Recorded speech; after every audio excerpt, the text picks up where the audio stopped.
Mudavadi has ruled out any compensation for Kenyans who participated in the Russia-Ukraine war, stating that the government was not involved in their recruitment.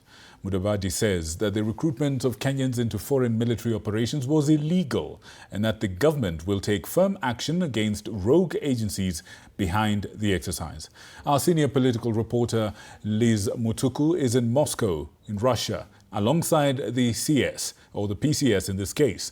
And they've been having a conversation, a sit-down, and here is what they discussed. Well, a very good evening all the way from Moscow, Russia, where we've been following the special mission by Prime Cabinet Secretary Musalia Mudavadi, who doubles up as the Foreign Affairs Cabinet Secretary on the plight of Kenyans who have been recruited in the special forces. Yesterday, there was an agreement to stop, or rather to halt, the recruitment and enlistings of Kenyans in the special forces. But there is the question of numbers, repatriation, and even compensation, among other diplomatic agreements which came out from yesterday's meeting. And we get to hear from him one-on-one. I'm Elizabeth Mutuku. Remember, you can follow this conversation through 22047 and our social media handles. Thank you so much, Cabinet Secretary and Prime Cabinet Secretary Musalia Mudavadi, for allowing us to hear from you tonight. I will start by asking the specific numbers of Kenyans who have been recruited in the mission, considering that there has been a different number which has been given by the National Intelligence Service in Kenya, as well as human rights body in the country, away from the numbers which were given by the Foreign Affairs Ministry. What is important is that we try and be as accurate as we possibly can be. But the official records we have from the embassy stands at about 252 Kenyans who are embroiled in this enlistment into the special military operations in this country. That's the figure we had. Now, there are quite a number of other African countries who are also caught in the same predicament.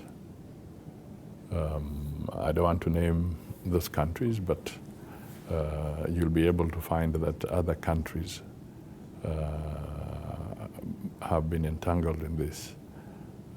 But maybe without really casting any aspersions, but there have been reports around South Africa, Cameroon, Ghana,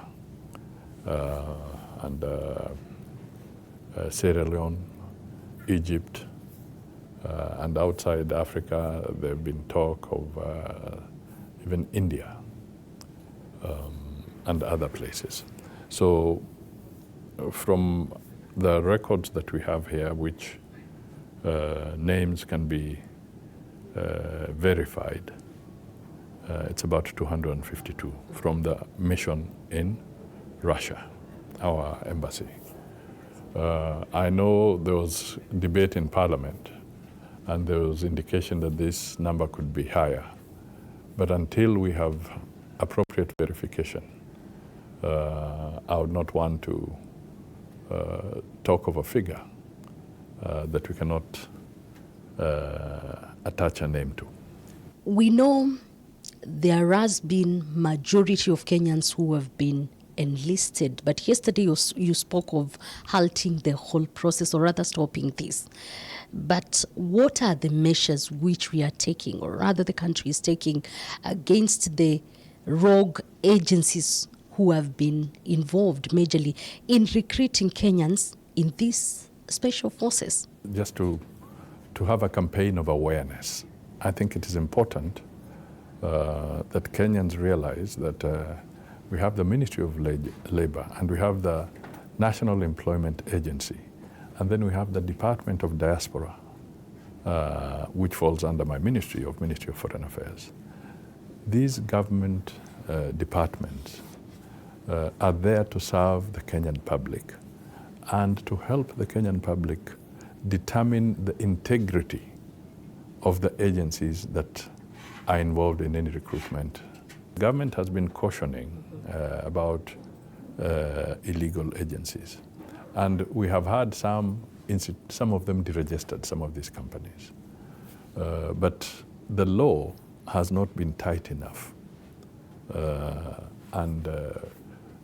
can tell you that we are at an advanced stage of being able to present amendment proposals to Parliament for further consideration so that we can seal the loopholes. For instance, we need to have entities that can be held accountable. They need to be gazetted so that the ownership can be established. And then there should be a reporting and accounting or an accounting mechanism where these entities can say, we have facilitated so many. These are the details of the individuals who have been facilitated. These are basically the terms of the contract. And we can account for them, all right? We have been having a situation where some of these entities or individuals operate like briefcase operators or fly-by-night operators. So they get involved in some transaction and they disappear. So that's one. But the challenge we have here is not just about rogue operators. It's also about the individuals. Some of these individuals left Kenya on tourist visas, maybe to a third country. And then from a third party country, they now move over into the special operations. All right? So they may not have left directly through Nairobi. This is really a situation where it's unfortunate, and we want to encourage them encourage young Kenyans in particular, that they should be very careful so that they're not lured into this kind of activities. Right now, through campaigns and education, we have to tell them that refrain from falling into a trap. Verify. If you're being offered an opportunity outside, please make an attempt or make sure that you verify the authenticity of what you are being offered by contacting the National Employment Agency or contacting the Department of Diaspora in the Ministry of Foreign Affairs and Diaspora. What we must make very clear, we cannot go to a war zone and plug people out of a war zone, okay? This is something that our people must come to terms with. So the only way this can happen is for us to have dialogue and cooperation and partnership with the authorities here in Moscow so that they can recall or facilitate the evacuation of those who are on the front line. And then once they are here, the government of Kenya, through the embassy, and Ambassador Mathuki has been doing a very, very good job and his team. By the way, he's an ambassador with only 5 people in this station. And this is a very massive country, you know, both in terms of size and so forth. So when you look at it from that perspective, the fact that they have been able to assist 44 of these distressed Kenyans is a very significant achievement. What we have come to do was to, first of all, convey to the authorities here that Kenyans are in a state of distress and they are unhappy and concerned. And the message that I brought here is that stop any further enlisting into these special operations. And I'm happy that the Minister for Foreign Affairs, Sergei Lavrov, was very categorical in our bilateral meeting that they have determined that they shall not engage Kenyans anymore in that particular assignment. The ones who are in either hospitals we were able to also have a conversation about how they can get consular services. Consular services call for visitation by officials from the embassy, so that they can be facilitated.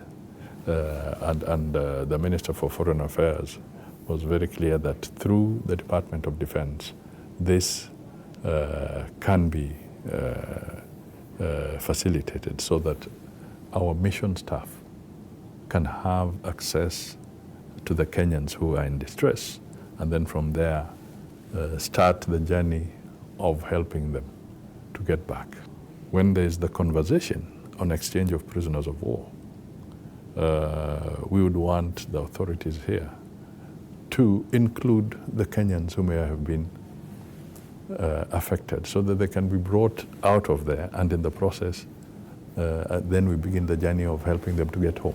We can only try at this stage to help Kenyans through the diplomatic channels. That is what we are doing, and that's the only logical road or route that we have to help Kenyans in the current circumstances. And we have made a commitment, and it was a commitment from the minister saying that there shall be no more enlisting. I have no reason to doubt him. Thank you so much, Prime Cabinet Secretary, for allowing me to hear from you today. And we'll keep looking for you, because I know there is a lot which is happening in the diplomatic world. And we hope to hear from you each and every time we look for you. Thank you so much. Thank you so much for watching TV47. That has been a conversation with the Foreign Affairs Cabinet Secretary, who doubles up as the Prime Cabinet Secretary, His Excellency Dr. Musalia Mudavadi. I'm Elizabeth Mutuku. Keep it TV47.